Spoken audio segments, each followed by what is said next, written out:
ধর্মনগর সরকারি মহাবিদ্যালয়ে যাবার পথে কাকরি নদীর উপর পাকা সেতু নির্মাণ কাজ শুরুর কয়েকদিন পরেই বন্ধ করে দেওয়া হয়েছিল। এক যুগ ধরে নির্মাণ কাজ বন্ধ থাকার পর শুক্রবার পুনরায় পূজার্চনা দিয়ে পাকা সেতু নির্মাণ কাজ শুরু হওয়াতে স্বস্তি প্রকাশ করেছেন স্থানীয় জনতা।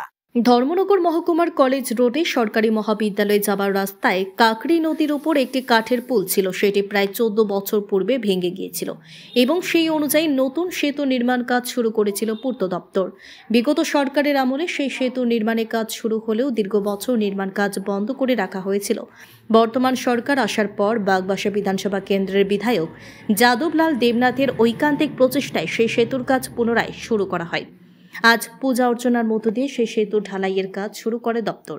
যেহেতু এই সেতুটি বাগবাসা বিধানসভা কেন্দ্রের অন্তর্গত, তাই বিধায়ক যাদবলাল দেবনাথের হাত দিয়ে পূজা অর্চনার মধ্য দিয়ে সেতুর ঢালাইয়ের কাজ শুরু হয়। দীর্ঘ বছর পর কাজ শুরু হওয়াতে অখিল ভারতীয় বিদ্যার্থী পরিষদ ধর্মনগর শাখার পক্ষ থেকে বিধায়ককে ধন্যবাদ জানানো হয়। সেই সাথে নির্মাণ কাজ শুরুর ফলে সন্তুষ্টি ব্যক্ত করেছেন সাধারণ মানুষ।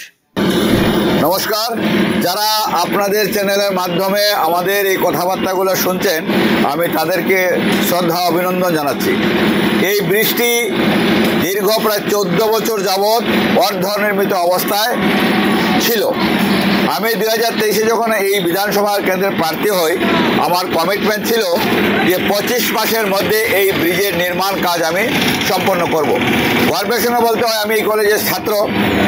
এই কলেজে যিনি বামফ্রন্ট আমলের মন্ত্রী ছিলেন বিজেন্দ্রনাথ, উনিও এই কলেজের ছাত্রী। 10 বছর উনি মন্ত্রিত্ব করে গেছেন, কিন্তু ওনার সময় এই ব্রিজটা অর্ধনির্মিত অবস্থায় রেখে চলে গেছেন।